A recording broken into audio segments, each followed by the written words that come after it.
তো ওই সময় বলতে সকালে এখনো বউনি হয়নি, সকালে এসে পরে তোমার মুখটা দেখতে হলো, এটাই হলো শিরকি খফি।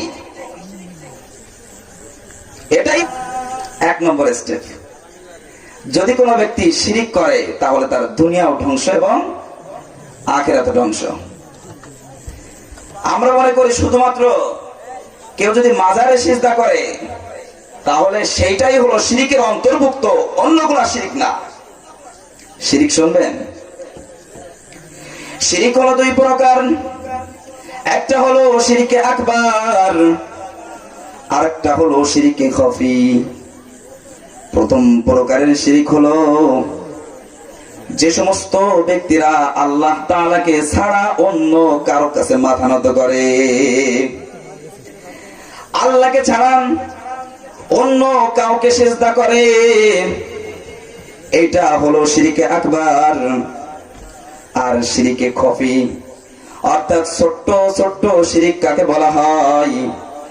ছোট্ট ছোট্ট শিরিক আমাদের কথায় এবং কাজের মাধ্যমে প্রমাণিত হয় যে আমি সিজদা করতেছি, তারপরেও আমি আল্লাহ তাআলার সঙ্গে শিরিক করতেছি।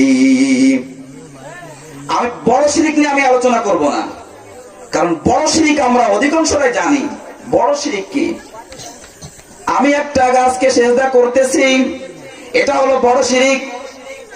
আমি একটা মূর্তি তৈরি করে মূর্তিকে সিজদা করতেছি, এইটা হলো বড় শিরিক, শিরিকে আকবার। এটা আমরা সকলেই জানি। কিন্তু শিরিকে খফি কোনটা, এই জিনিসটা আমাদের জানা নাই। শিরিকে খফির কয়েকটা স্টেপ আমি আপনাদের সামনে তুলে ধরবো ইনশাআল্লাহ। 1 নম্বর স্টেপ হলো এমন কিছু শব্দ ব্যবহার করি যেই শব্দটা আমার আল্লাহর সাথে সাংঘর্ষিক হয়ে যায়। শব্দ আছে না এমন?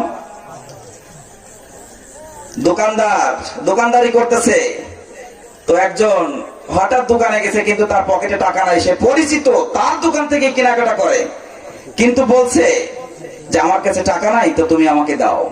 তো ওই সময় বলতে সকালে আও, তো ওই সময় বলতে সকালে এখনো বউনি হয়নি, সকালে এসে পরে তোমার মুখটা দেখতে হলো, এটাই হলো শিরকে খফি। এটাই হলো শিরকে খফি।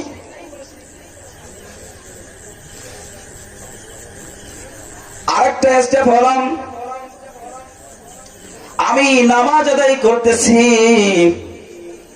এত সুন্দর করে রাতের অন্ধকারে তাহাজ্জুদের জন্য উঠছি, ঠান্ডা পানি দ্বারা ওযু করছি, এরপর আল্লাহর কুদরতি পায়ে রাতের অন্ধকারে সিজদা করছি। দুনিয়ার কোন ব্যক্তি দেখে নাই, শুধুমাত্র ওই রাতের বেলায় আমি আর আমার আল্লাহ শুধুমাত্র দেখছে, আর আমি আল্লাহ ওই কুদরতি পায়ে সিজদা করছি। আল্লাহ ছাড়া দুনিয়ার কেউ দেখি নাই। কিন্তু সকাল বেলায় পাশের বাড়ি একটা বিড়াল আছে, পাশের বাড়ির লোককে আমি ডেকে বলতেছি, আব্দুর রহমান, তোমার বাড়ির বিড়াল কেন রাত 3টার সময় এত পরিমাণে আমাকে জ্বালায়? আমার বিড়াল জ্বালাই তুমি জানলে কিভাবে? আরে রাতের বেলায় যখন তাহাজ্জুদের নামাজ পড়তে উঠছি, ওই সময় তোমার বিড়াল এত পরিমাণে যন্ত্রণা দিছে, তাহাজ্জুদের নামাজ পড়তে পারি নাই। আসলে বিড়াল জ্বালাচ্ছে এইটা বলার উদ্দেশ্য ছিল না। উদ্দেশ্য কি? আমি তাহাজ্জুদের নামাজ পড়তেছি, পাশের বাড়ির লোক তো জানে না, এইটাই আমার জানানোর উদ্দেশ্য ছিল। যে বিড়াল কি করলো ওইটা আমার জানানোর উদ্দেশ্য না। রাতের অন্ধকারে আমি আর আমার আল্লাহর সাথে আমি সম্পর্ক স্থাপন করতেছি, এটা আমি জানবো, আমার আল্লাহই জানবে। আমার তো মানুষ জানানোর কোন যুক্তি রাখে না। কেন তুমি বিড়ালের সাথে তুলনা করে আজ তোমার ইবাদতকে তুমি জাহের করতেছো? এটাই হলো শিরকে খফি। আসরের নামাজ আমি আদায় করতেছি জামাতের সঙ্গে, ওই নামাজটা 10টা মিনিট সময় লেগে যাচ্ছে।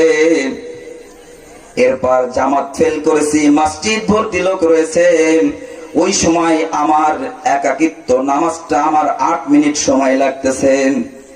মসজিদের ভিতরে কোনো লোক নাই, ওই সময় ঠিক আসরের নামাজটাই আমি আদায় করতেছি, ওই নামাজটা আমার 4 মিনিটের ভিতরে শেষ হয়ে যাচ্ছে। এটাই হলো শিরকে খফি, মানুষ দেখানোর জন্য।